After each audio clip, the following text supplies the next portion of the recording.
안녕하세요. 바이버그 영순입니다. 안녕하세요. 마루입니다. 원노입니다. 반갑습니다. 반갑습니다. 반갑습니다. 2화 촬영하고 한 3주 정도 지났어요. 맞습니다. 그 3주 사이에 마이크로소프트가 전 세계 공항을 다운시켰고 맞습니다. 뉴스 봤어요? 네, 봤어요. 그리고 팀원 UF 사태가 터졌고 아, 저희가 쉬는 동안 또 IT 뉴스가 엄청 많이 쌓였더라고요. 재밌는 뉴스가 많이 쌓였는데 이 뉴스들도 나중에 한번 바이버그에서 다뤄볼 수도 있을 것 같아요. IT 뉴스 같은 걸로. 저는 그 사이에 이제 저희 집에 또 불이 나가지고 이제 회사에서 요새 엄청 고생 중인데 그것도 나중에 이제 또 바이버그 이벤트로 한번 풀어보겠습니다. 또 사실 풀면 한도 끝도 없이 풀 수 있거든요. 회사 일이 많은 걸 집에 불났다고 표현하는 영수님 역시 참된 이 시대의 역군입니다. 진짜 차라리 집에 불이 나면 좋겠어요. 저는 진짜 집에 불난 줄 알았어요. 저도 아무튼 네. 오늘의 주제는 소프트 스킬 얘기하러 갖고 왔어요. 소프트 스킬이라면 보통 하드 스킬의 반대를 얘기하잖아요. 이제 되게 굉장히 많이 표현하는 방식으로 하드 스킬은 정량적인 스킬, 소프트 스킬은 정성적인 스킬 이런 식으로 표현을 많이 하거든요. 오늘은 이 얘기 우리끼리 좀 얘기해보면 재밌을 것 같아서 갖고 왔어요. 좋습니다. 원누님은 이거 소프트 스킬이라는 주제를 가져온 이유가 있어요? 이게 제가 주변 지인 중에서 개발자 취직을 준비하시는 분이 있더라고요. 그래서 그분한테 포트폴리오 가이드 좀 드리려고 만나서 이야기를 한창 했는데 소설을 쓸 때도 내가 어떤 기술을 갖고 있다 이런 것뿐만이 아니라 이 사람이 어떤 다른 성향을 가지고 있을까 부분도 되게 중요했어가지고 그 측면에서 개발자가 취직하기 위해서 필요한 소프트 스킬은 뭐가 있을까에 대한 부분이 궁금해졌어요. 그래서 제가 생각하는 것들도 있었는데 우리 같이 하는 마루와 영순의 생각도 궁금해서 주제를 갖고 와봤습니다. 사실 채용이라고 하면은 이제 개발자 채용에서는 스킬 면접이 하나가 있고 컬처fit 면접도 있고 그렇잖아요. 네. 그런 식으로 그죠. 뭔가 그 1차는 통과하는데 2차 통과할 때 떨어지시는 분들 굉장히 많더라고요. 컬처핏 떨어지시는 분들도. 그래서 컬처핏 부분에서 사실 당연하게 저는 이제 헌신적인 성격입니다.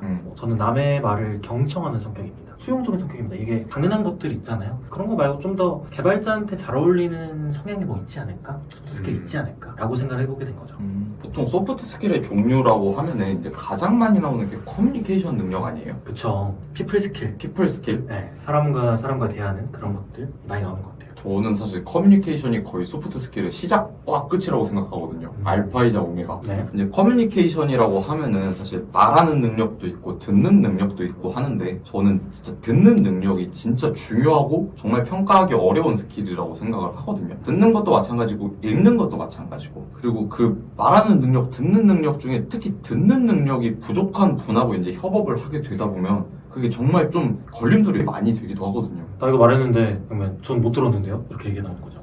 아니면 아예 잘못 들었거나 아예 다른 거를 하고 있거나 아예 잘못 듣는 건 진짜 심각하네요. 진짜. 심지어 막 문서로 정리해줘도 그 읽는 능력이 부족하면은 문서 안에서도 또 행간을 못 찾고 맥락을 못 찾고 정말 이게 핑퐁이 안 된다고 느껴지는 순간이 많거든요. 방금 말하신 게 소프트 스킬이 왜 중요할까에 대한 답변을 좀 해주신 것 같아요. 그렇게 되기도 하네요. 그리고 협업을 하게 되면은 말로써 협업을 하고 문서로서 협업을 하잖아요. 그런 순간에 들을 줄 알아야 되고 잘 말할 줄 알아야 되고 잘 읽을 줄 알아야 되는 게 중요하더라고요. 그렇지 않으면 말한 것처럼 협업이 안 돼요. 같이 일이 안 돼가지고. 그래서 소프트 스킬 좀 중요한 것 같아요. 맞아요. 이게 하드 스킬이라고 하면 이제 업무의 굉장히 메인 이제 우리의 기술이나 아니면은 이런 거를 많이 얘기를 하는데 사실 이렇게 보면은 소프트 스킬도 메인이에요. 이게 하드도 메인이고 소프트도 메인. 이거는 양립해야 되는 거지 소프트가 보조가 아니거든요. 이렇게 보면 어차피 이제 회사도 사람과 사람 사이의 관계인데 이 사람과 사람 사이의 관계 이것도 능력이라고 저는 생각을 하거든요. 같이 대화하기 좋은 사람이 같이 일하기도 좋아요. 사실은 어차피 우리도 뭐 별 수 없이 사람인데 이게 사람 자체가 비호감으로 느껴져 버리면은 저 사람이 계속 내가 말하는 것도 못 알아듣고 나한테 말할 때도 계속 무슨 말하는지도 모르겠고 이렇게 되면은 호감도가 떨어질 수밖에 없거든요. 이게 협업은 고사하고 나중에 그 인간적인 관계에서 문제가 생기기도 하잖아요. 저 결론적으로 사람들이 하는 일인 거니까. 그렇죠. 아까 하드 스킬, 소프트 스킬 얘기하니까 하드 스킬만 있든다라고 하면은 진짜 챗 GPT가 제일 잘 일할 수 있는 직원이지 않을까. 챗GPT는 소프트 스킬도 좋아요. 맞네. 너무 좋죠. 미쳤다. 말도 되게 겸손하게 하고 잘 어떡하지? 들어주고 그 듣는 능력 완벽하잖아. 완벽하죠. 그러네요. 사람이었어? 마루님은 좀 중요하게 생각하는 소프트 스킬의 종류 중에 커뮤니케이션 빼고 커뮤니케이션 빼고 있어요? 개발자라면은 문서화도 되게 중요한 소프트 스킬인 것 같아요. 뭐 사실 개발 시작하면서 문서화 귀에 딱지 들을 정도로 중요함을 강조하는데 실제 업무하다 보면은 회사에서는 사람이 계속 그 프로젝트를 꾸준히 하는 경우는 없거든요. 중간에 사람 바뀌기도 하고 다른 프로젝트로 투입되기도 하고 근데 그런 상황에서 문서가 잘 정리되어 있지 않거나 없다면은 또 다시 그 다음 쌈에 업무를 못하니까 문서가 그 다음으로 개발자한테 중요한 소프트 스킬이지 않을까라는 생각을 합니다. 문서화는 항상 어려워요 이게. 미뤄지기 쉬워서 더 중요하다고 생각하는 것 같아요. 네. 그리고 바로 효과를 안 봐서 더 미뤄지는 것 같고요. 사실 급할 때는 일단 문서화는 나중으로 빼고 일단 반영부터 하자, 일단 추진부터 하자 이렇게 되잖아요. 그리고 나중에 사후 정리하면 된다 그렇게 되잖아요. 그쵸? 이런 식으로 미뤄지는 문서들이 결국 작성되지 않은 문서들이 엄청 많긴 해요. 영원히 작성은 안 되죠. 그때 써야 돼. 그때 써야 돼요. 저는 그 문서화 생각하니까 문서화는 뭔가 성향적인 특징이 있으신 분들은 기본적으로 잘 하시는데 맞아요. 예를 들어서 꼼꼼하신 분 맞아. 네, 꼼꼼하신 분들은 문서화를 하라고 하지 않아도 해요. 그러니까 자연스럽게 쓰지 않으면 못 참는 분들이 존재하거든요. 근데 그런 사람들만 있는 게 아니에요. 그래서 저같이 꼼꼼하지 않고 뭔가 직관이라고 말하면서 대충 하시는 사람들은 문서화를 꼭 하세요라고 말해야만 문서를 하더라고요. 이 부분도 되게 중요한 스킬이라고 생각합니다. 저는 그럴 때 코드가 곧 문서다라는 논리로 저를 방어를 해요. 그럼 코드가 안 읽히면요? 이게 무슨 히스토리가 있는 거지? 이러면서 그 문서가 잘못된 거네요? 그때쯤이면 제가 없지 않을까요? 또 중요하다고 생각하시는 뭐 소프트 스킬이 있으세요? 저는 회복 탄력성이라는 단어가 있어요. 뭔가 어떤 상처를 입었을 때 빨리 정상의 범주로 돌아올 수 있는 그 능력, 그런 탄력성. 근데 전 제가 좀 개인적으로 예민한 성격이라고 생각을 하거든요. 뭔가 열심히 달려나가다가 이제 한번 삐끗했을 때 이제 예상과 달라졌을 때 약간 저는 이럴 때 되게 스트레스를 좀 많이 받는 성격이란 말이에요. 근데 이게 제 스스로에게 엄청난 해가 된다고 생각을 해요. 근데 금방금방 다시 돌아오시는 분들이 있어요. 서버 터졌네? 다시 고치면 되지. 회의에서 논의 방향 달라졌네? 달라진 대로 다시 달려가면 되지. 이런 게 되시는 분들이 있거든요. 저는 이것도 되게 중요한 스킬이라고 생각을 해요. 그런 사람이 같이 일을 하면은 되게 힘이 되죠. 그렇죠. 특히나 그런 역량, 아무튼 성향은 좀 팀장이나 리드들이 가지고 있으면 되게 좋은 것 같아요. 아까 예로 서버 터졌다는 예를 들으셨는데 서버가 터졌는데 팀장이나 리드급들이 당황하고 막 어쩔 줄 몰라 하면은 팀원들은 멘붕돼요. 오히려 더 영향을 많이 더 받는 영향을 거예요. 많이 받더라고요. 그래서 그런 사람들은 오히려 그 순간에 이거 별거 아니야 그냥 해결하면 되지 라는 그런 모습을 좀 보여줘야지 그래도 팀원들이 안심을 하는 모습이 좀 보이더라고요. 약간 위기 상황에 대응하는 능력일 수도 있겠어요. 그런 그러네요. 맞네요. 네. 예민한 팀원이랑 대범한 팀장 조합 괜찮지 않을까요? 궁합이 좋을 것 같은데. 어, 근데 엄청 예민한 팀장 근데 엄청 무난한 팀원 팀원 그것도 괜찮네요. 무던해가지고. 맞아. 나쁘지 않죠. 괜찮을 것 같은데 예민한 팀원 예민한 팀원이 이거 약간 그 4분면 해가지고. 예민하네요. 약간 무던이 가장 나쁠 것 같다. 네, 무던은 보통이 제일 좋죠. 베프 조합입니다. 그냥 친구? 네. 저는 그 다음으로 청자 이해가 또 소프트 스킬 중에서 중요한 걸로 생각하고 있는데 주니어 개발자들이 처음에 실무 들어와서 비개발자들이랑 뭐 디자이너나 PM들이랑 일을 할 때 제일 많이 하는 실수가 개발 용어를 굉장히 많이 써요. 디자이너들한테 뭐 프록시, 데이터베이스, 사실 요즘 데이터베이스는 뭐 다 알겠지만 예를 들어서 뭐 이런 개발 용어들을 섞어가면서 쓰면은 상대방이 이해를 못해요. 맞아요. 그런 경우도 되게 많고 심지어 또 심한 경우는 개발자와 개발자 사이에 얘기를 하는데 특정 화면을 지칭하는 거를 본인이 만든 클래스 명을 그대로 그냥 말해요. 예를 들어서 주문 화면인데 누구는 이거를 뭐 페이먼트 뷰 이런 식으로 말할 수 있고 페이뷰 이렇게 말할 수 있고 오더 뷰 이렇게 말할 수 있어요. 근데 자기 프로젝트에서 정해놓은 뭐 오더 V2 뷰 이런 식으로 말을 해버리면은 상대방 입장에서 그게 무슨 화면인지 몰라요. 그러면서 되게 협업할 때 소통이 잘 안 돼. 이제 그런 포인트를 고치는 게 내가 지금 얘기하고 있는 상대방이 어떤 도메인의 사람이고 그리고 나와 어떤 점이 다른가에 대한 이해를 하게 되면은 그 사람이 이해할 수 있는 단어를 찾고 그거를 잘 설명을 할 수 있다 생각하거든요. 그래서 이것도 커뮤니케이션에 참 도움이 되는 소프트 스킬인 것 같다라는 생각이 있습니다. 오더 V2 얘기해가지고 그랬던 경험 있지 않아요? 이렇게 말했던 적 없으세요? 있죠. 있죠. 저도 있었는데 이제 개발팀 내부끼리는 오더 V2라는 얘기를 너무 많이 쓰다 보니까 이게 대명사가 돼버렸어요. 막 쓰다 보니까 딴 팀한테도 이제 오더브이트 했는데 이게 문제점이 뭐였냐면 다른 팀도 오더브이트가 뭔지 알았다는 거예요. 네. 그래가지고 오더브이트가 너무 당연해지니까 저희 내부끼리에서도 잘못된 건지 몰라서 너무 딴 것들을 할 때 개발용을 막 남발하게 된 거예요. 그래서 나중에 한번 한술 들었어요. 말 좀 이해하게 좀 해주세요. 그래서 별명 좀 달지 마세요. 그래가지고 그때 반성하고 이제 변경했었던 기억이 납니다. 이런 건 많죠. 이게 업무 용어에서 은어라고 하잖아요. 이런 거. 네, 맞아요. 저희도 하나 있었는데 임시 숨김이라는 플래그 값이 있었어요.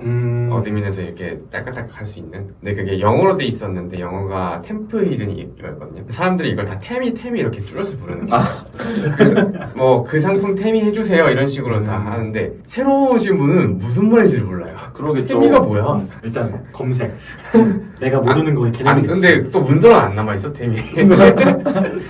완전 은어죠. 이게 이제 청자의 이해를 제대로 하지 못한 대표적인 예시가 아닐까. 맞아요. 저희가 근데 청자를 생각 안 하고 그렇게 말한 게 아니라 어느 순간부터 이제 굳어지는 게 좀 있는 것 같아요. 맞아요. 굳어지는 게 있어요. 그래서 항상 이런 것들을 중요시 생각하면서 해야만 좀 잘 되는 것 같긴 한 것 같아요. 이게 판교 사투리랑 좀 결이 비슷한 거예요. 그렇죠. 맞네요, 네, 맞네요. 맞네요. 우리가 그리고 그런 단어들이 또 듣기에 멋져 보여요. 말하기에도 조금 멋져 보이고 전문적이어 보이고. 영어 살짝 섞어 쓰고. 이게 입에 붙어버리면은 이제 계속 쓰는 거예요. 그 내부 사람들끼리만. 그렇게 돼요. 금방 그렇게 돼요. 금방. 저는 그것도 하긴 했었어요. 제 쓰는 용어를 정리해서 드렸던 적이 있었어요. 오, 좋은 그러니까 태도라고. 백엔드, 프론트엔드 데이터베이스 이런 것들을 제가 어떻게 풀어서 설명하기 너무 어렵더라고요. 그래서 그리고 예를 들어서 스타트업 용어 중에서 시리즈 A, B, C, 피벗 이런 것들도 생각보다 모르잖아요. 들어오시는 분들. 그래서 그런 거 다 정리해가지고 문서가 이거 있으니까 용어 정리 모르면 보세요라고 했었는데 그게 가장 효과가 좀 컸었던 것 같긴 해요. 이런 거 용어가 정리가 안 되면은 이게 같은 팀에서도 같은 단어를 다른 뜻으로 써버리는 순간. 맞아요. 엄청 많아요. 그런 것도 굉장히 큰 문제가 되고. 근데 저는 또 정반대의 케이스도 최근에 겪어봐가지고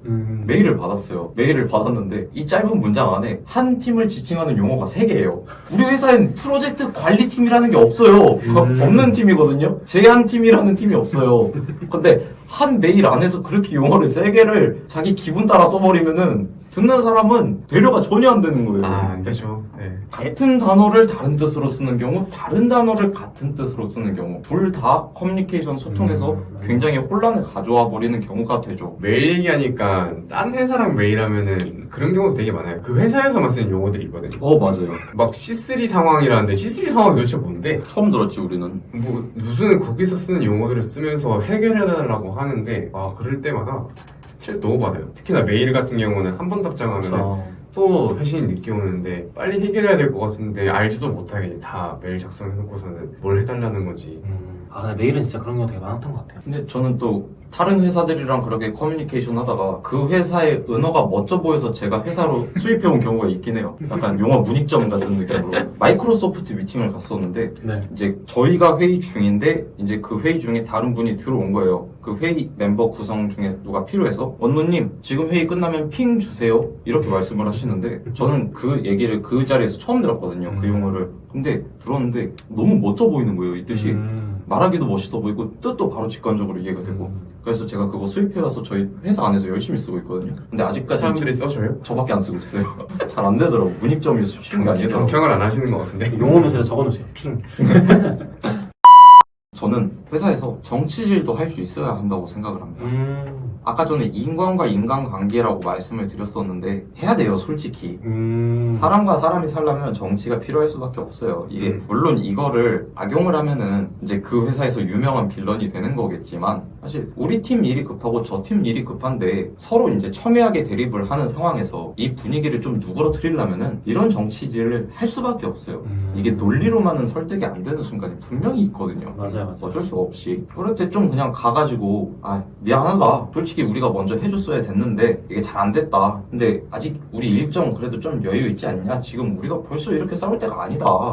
조금만 우리가 미안하니까 조금 빨리 해드리겠다. 대신에 좀 이것 좀 봐줘라. 그러면은 사실 듣는 쪽에서도 그 상황에서도 표정 굳고 우리는 알바 아닙니다라고 할 수 있는 사람 별로 없어요, 솔직히.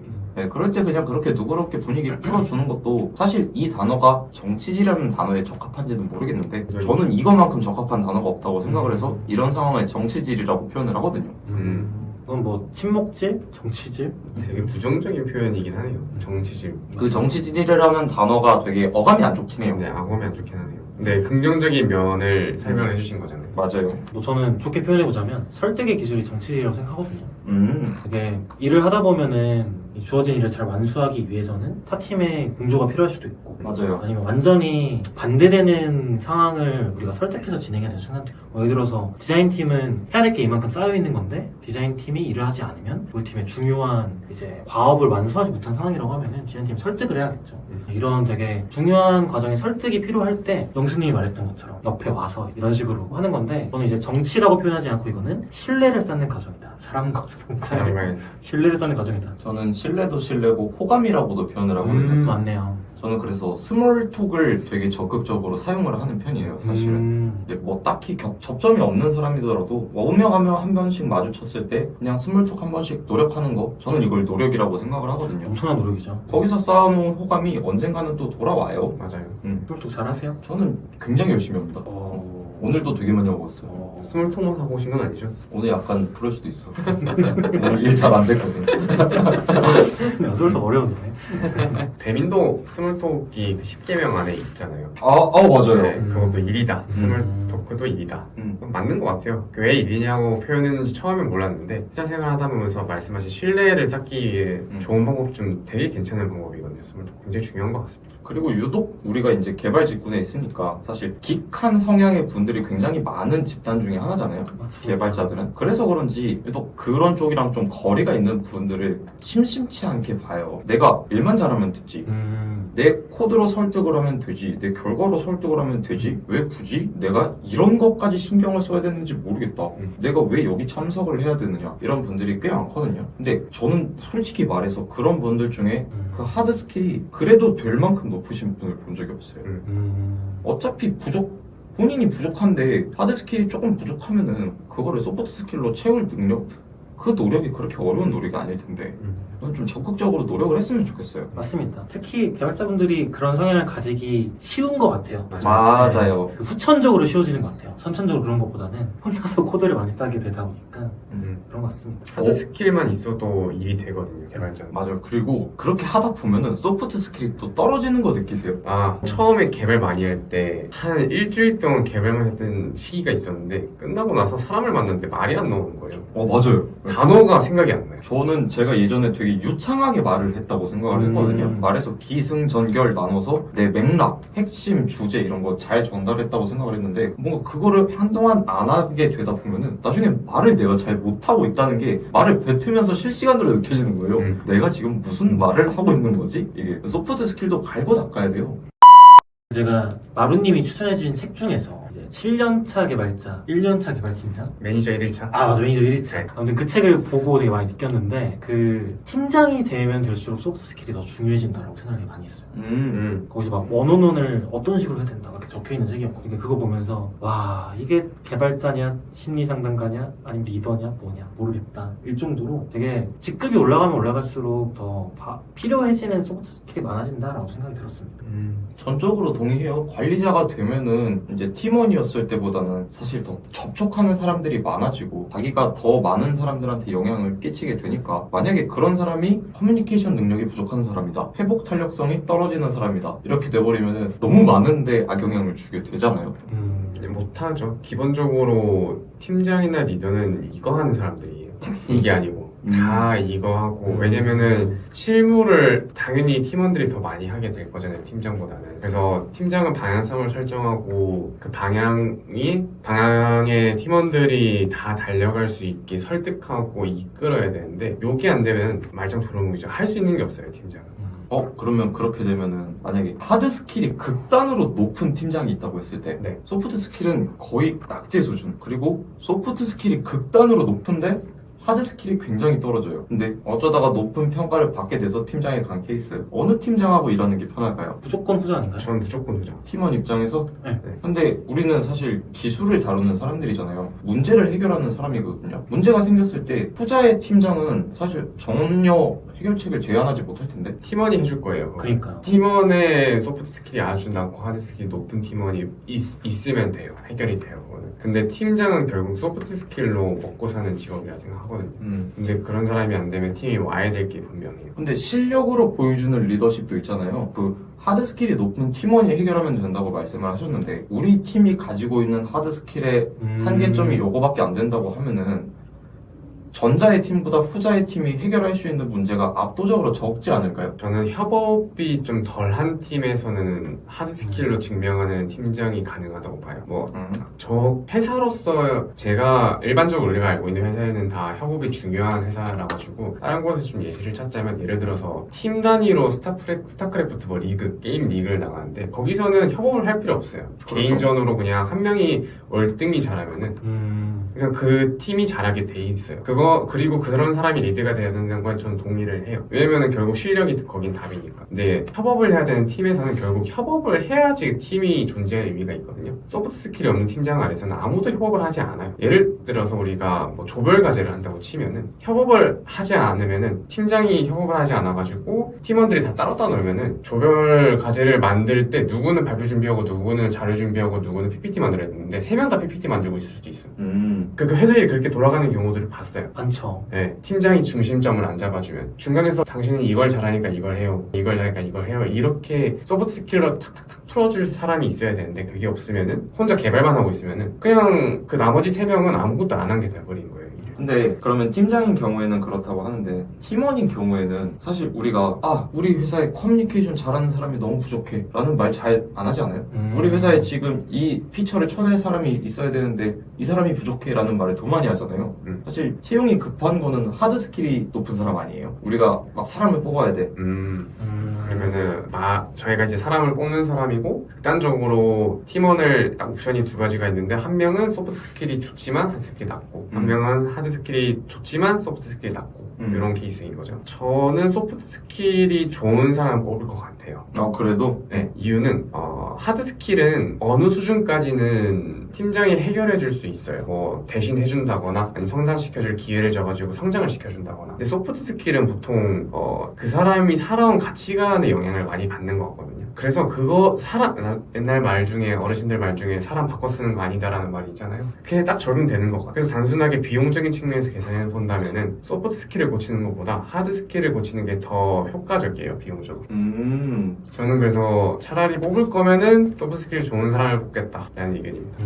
저도 사실 마루님의 생각과 비슷한데 반대로 한번 생각해볼게요. 네. 하드 스킬이 있고 소프트 스킬을 기르는 게 그게 더 쉽지 않을까라고도 생각이 좀 들어요. 그러니까 사실 사수가 있고 부사수가 이제 하드 스킬이 뛰어난 그 친구가 들어왔다라고 했었을 때 그분한테 알려줘야 될 건 이제 어떤 식으로 커뮤니케이션을 하면 좋다, 어떤 식으로 회의록을 작성하면 좋다, 이런 식으로 시스템으로 알려주는 식으로 해보면 그분들이 못하지는 않지 않을까? 차라리 그 소프트 스킬이라는 개인의 성향으로 퉁쳐버리는 게 아니라 좀 이제 시스템으로 만들어내서 팀의 시스템이든 회사 시스템이든 그런 게 약간 생각하지 못하는 부분일지라도 그것들을 무조건 할 수 있게 만든 시스템 만들어 놓는다라고 하면은 소프트 스킬보다 사실 하드 스킬이 조금 더 좋지 않을까라는 생각도 있는 것 같아요. 소프트 스킬도 트레이닝이 가능하다는 의견이시네요. 트레이닝보다 시스템으로. 시스템으로. 시스템. 트레이닝은 어렵지 않을까 싶어요. 대신에 시스템을 만들면 보완되지 않을까. 반박을 좀 해보자면은 사람이 기계가 아니잖아요. 그쵸. 시스템을 만들어서 따른다는 가정이 100%가 아닌 이상 분명히 팀장은 힘들어할 거예요. 시스템을 안 따라보면 뭐 원어원 잡아서 그렇게 하면 안 된다 다그치고 뭐라 하고 이런 커뮤니케이션 로스가 너무 많이 들지 않을까라는 생각에 근데 이게 짧지 않는 거는 아까 말했듯이 사람 쉽게 바뀌지 않는다인 것 같아요. 동의합니다. 설득을 잘했습니다. 이게 바로 신뢰의 힘. 차라리 그냥 저는 수직적인 조직이면 하드 스킬이 더 효과적일 것 같아요. 소프트 스킬은 저는 협업을 위해 존재한다 생각하거든요. 근데 수직적인 조직에서는 협업이기보다는 그냥 명령과 따름인 것 같아요. 군대처럼. 그렇죠. 그래서 상대방을 설득시키거나 이해시킬 필요가 없어요. 그럴 기회가 현저히 적죠. 그쵸. 수평적인 조직에서보다. 그렇죠. 그래서 능력이 그냥 좋은 사람이 의사결정하고 지시하고 책임지면 돼요. 그러면 아래서는 이행만 하면 되고. 이행만 하면 돼요.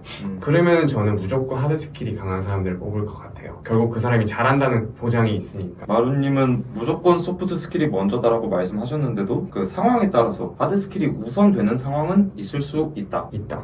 근데 그게 수직적인 조직에서 조직에서. 네. 저 근데 궁금한 거 있어요. 아까 마루님께서는 이제 사람은 병할 수 없다라고 하셨잖아요. 쉽게 바뀌지 않는 쉽게 바뀌지 않는다. 네. 소프트 스킬을 그러면 억지로라도 기르려고 하면은 뭔가 좋은 팁 같은 게 있을까요? 어떻게든. 그러니까 기르는 게 어렵긴 하지만 기를 수 있는 다른 방법이 있지 않을까?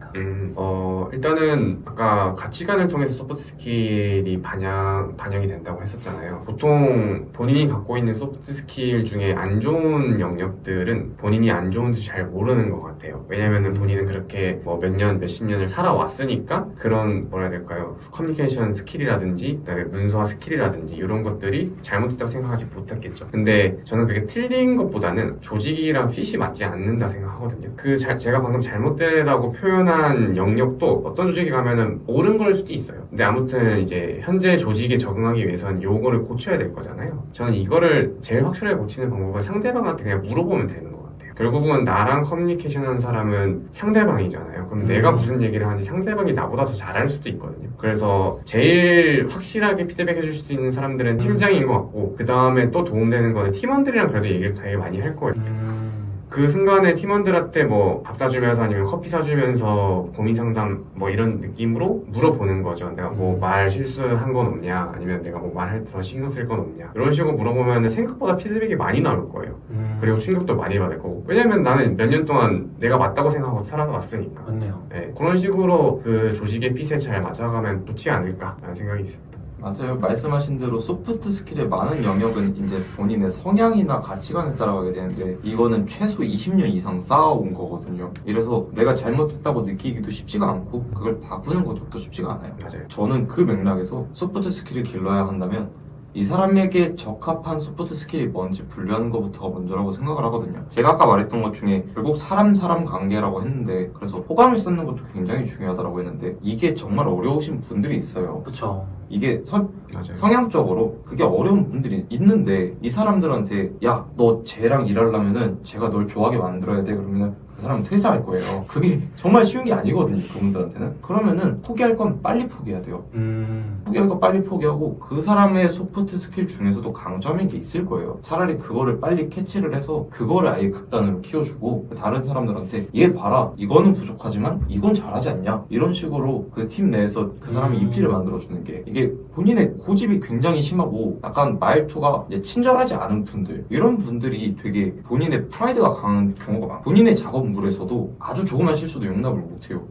근데 그러면은 이 사람들한테 말 좀 부드럽게 하세요 라고 해봤자 이게 부드럽게 안 돼요. 그러면은 그 팀원들은 그 말 거치게 하는 그분을 점점 싫어하게 될 거고 근데 이걸 좀 관점을 바꿔가지고 야, 저 사람 봐라 자기 작업물에 저렇게 완벽을 추구한다 이거 우리도 좀 배워야 된다 약간 이렇게 가주면은 그럼 다른 사람들도 그러네 저 사람은 좀 태도는 좀 거칠어도 약간 자기 작업물에 대한 그 프로의식 이런 거는 굉장하네 약간 이렇게 캐릭터를 잡아주면은 그래도 팀 내에서 서로의 소프트 스킬을 이제 배워갈 수 있지 않을까.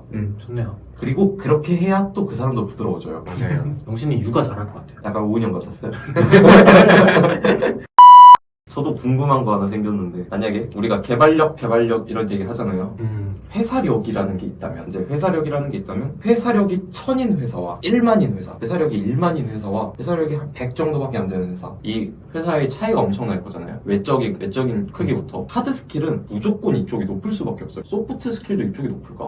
저는 영수님의 질문이 이제 회사력으로 따졌지만 저는 이제 시드 단계와 시리즈 B 단계라고 생각을 해봤을 때 또 지칭하면은 회사력이 높은 그러니까 시리즈 한 이제 B 단계인 회사가 더 소프트 스킬이 높을 확률이 무조건 높다라고 생각이 드는 것 같아요. 같이 간다. 하드 스킬하고 소프트 스킬하고 회사의 크기하고 성장하고 같이 가는 것보다는 계단식 성장을 이뤘을 것 같은데 이제 소수일 때는 소프트 스킬이 그렇게 중요하지 않을 수 있다라고 생각해요. 왜냐면 그러니까 중요하지 않을 수 있다가 아니라 소프트 스킬의 중요성을 별로 못 느꼈을 거라고 생각해요. 왜냐면 소수 인원의 인재들이 모였기 때문에 이미 하드랑 소프트가 충분한 사람들이 같이 해치력이 높거든요. 그러다가 성장을 하게 되고 더 많은 사람이 필요해지니까 이제 직원들이 많이 뽑게 되고 그랬을 때 평균적인 소프트 스킬 능력이 떨어질 수 있다라고 생각이 들거든요. 그랬을 때 그 다음 단계 넘어갔다라는 건 소프트 스킬도 올렸다라는 뜻으로 생각이 들어서 그러면 초창기보다 노력에 의해서 소프트 스킬 능력이 올라가지 않았을까라는 유추일 것 같아요.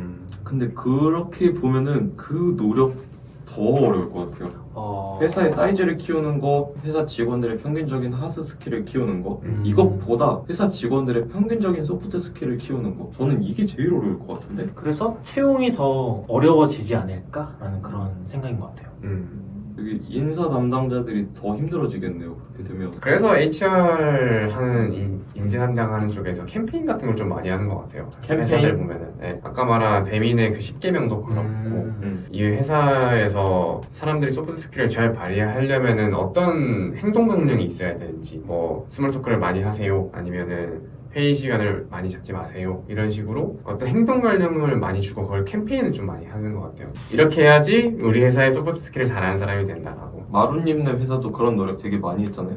우리도 엄청 많이 했죠. 저희도 포스터 있어요. 행동 강령 포스터. 저희가 정한 것들은 일을 할 때의 자세, 그 다음에 공유에 대해서, 온라인에 대해서 얘기를 하거나, 아니면은 선함, 내가 일을 할 때 부끄러움 없이 일을 하는가.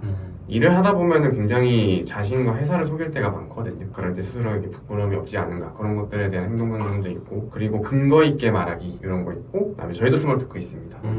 그리고 즐거움이란 무엇인가, 뭐 이런 거. 결국 삶이 즐거워야지 일도 즐겁다. 결국 이런 행동 강령들이 있는 그런 포스터인데, 그걸 만들어 놓고 회사에 용언에 다 붙여놓고 저희 퀴즈도 풀어요, 그걸로. 아, 그래요? 오픈북으로. 행동 강령 퀴즈? 네. 뭐 예를 들어서 이런 사례들을 막 사지선다를 이렇게 해요. 이 중에서 선함에 해당하지 않는 것은, 이런 걸로 해가지고 뭐 내가 상품 샘플을 받았는데 팀원들과 하지 않고 뭐 어디다 갖다 판다. 선하지 않은 거죠. 뭐 내가 받은 거긴 하지만, 이런 식으로 퀴즈 풀어가지고 사람들한테 행동 강령이나 이런 가치관들을 한 번 더 상기시키는 그런 일들을 좀 많이 하죠. 오픈북으로 틀리면 굉장히 창피하지 않을까요? 어려워요. 어려워요? 네. 다행이다. 저희가 40명인데 만점자가 4명밖에 없었어요. 그런 이벤트는 누가 준비하는 거예요? 이것도 HR 쪽에서. HR 쪽에서? 되게 이거 고민 많이 하고 만든 이벤트겠다. 엄청 뿌듯해 하시더라고요. 잘 만들었다고. 근데 반응 진짜 좋았을 것 같아요. HR분들이 사실 소프트 스킬이 집합치 않을까요? 그렇죠. 네. 아닌가? 그거 자체가 하드 스킬이 돼버리는 건가? 그런가?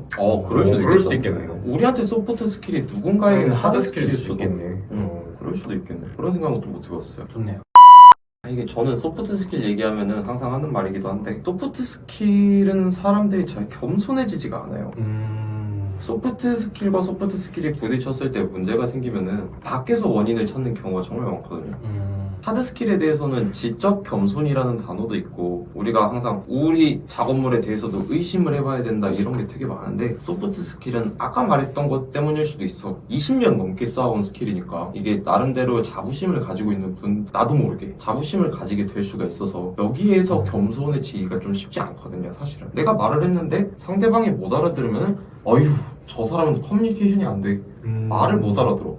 그리고 상대방이 말했는데 내가 못 알아들으면 쟤는 왜 이렇게 말을 정리를 못하지? 이렇게 되거든요. 뚫을 수 없는 방패다. 그러니까 부적의 논리가 되는 거야. 코드는 제 코드에서 잘못된 점이 있을까요? 하고 코드 리뷰를 해요. 제 코드 잘못됐을 수도 있으니까 교차 검증해주세요. 근데 제 말에서 오해가 있었나요? 이거는 사실 습관으로 잡기가 쉽지 않거든요. 그렇죠. 소프트 스킬도 겸손해야 돼요. 이것도 지적 겸손이라고 해야 될까? 감성적 겸손? 피드백을 어떻게 줘야 될까요? 이런 경우는. 뭔가 피드백을 줄 수 있나요? 뭐 이렇게 저 사람 말을 참 못해. 근데 내가 말 잘 안 들어. 그런 경우는 피드백 어떻게 줘야 될까요? 못한다는 거에 대한 정의부터 하면 좋을 것 같긴 한데, 그 사람이 어떤 말을 해서 못한다함을 느꼈을 거잖아요. 근데 그 말이 왜 못함을 느끼게 했는지에 대한 이유를 찾아주는 것 같아요. 마루님은 이런 거 되게 많이 하겠어요, 회사에서. 많이 하죠. 이런 거는 1대1로 대화를 하시나? 저는 피드백은, 긍정적 피드백은 사람들이 있는 데서 부정적 피드백은 단둘이라는 가치관을 갖고 있거든요. 야, 이거 소프트 스킬이다. 이런 피드백은 보통 1대1로 무조건 해야 되는 게, 제가 잘못 전달하면 이 사람을 비난하는 걸 수도 있어요. 특히나 사실 코드 리뷰 이런 건 좀 공개적으로 해도 된다 생각하거든요. 근거 기반으로 하는 거니까. 근데 당연히 소프트 스킬에 대한 피드백을 그것도 해도 되는데, 그걸 공개적으로 잘못해버리면 비난이 돼요. 너 왜 말 그렇게 해? 그런 식으로.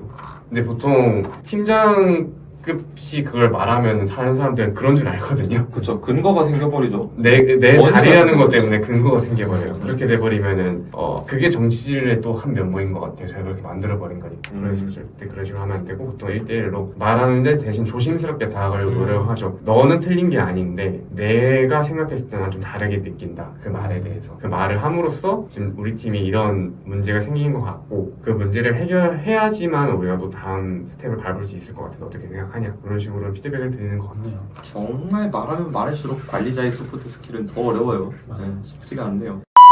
가볍게 얘기할 수 있는 주제일 거라고 생각했는데 소프트 스킬 네. 얘기하다 보니까 한도 끝도 없이 길어져요. 네. 이거 저희 얘기하면 2시간, 3시간도 할 수 있을 것 같아요. 이제 또 저희 되게 많은 얘기를 했었는데 소프트 스킬의 종류가 사실 저희가 얘기한 것보다 훨씬 더 많을 거예요. 그렇죠? 네. 저희가 생각하지 못했던 중요한 소프트 스킬들도 있을 거고 저희 있나요? 구독자 여러분들 이 영상을 보고 계시는 분들도 혹시 본인이 생각하는 소프트 스킬에 대해서 이제 한마디 해주고 싶은 부분이 있다면 저희 댓글로 달아주시면은 저희 또 그 댓글 보고 한 달 먹고 살거든요.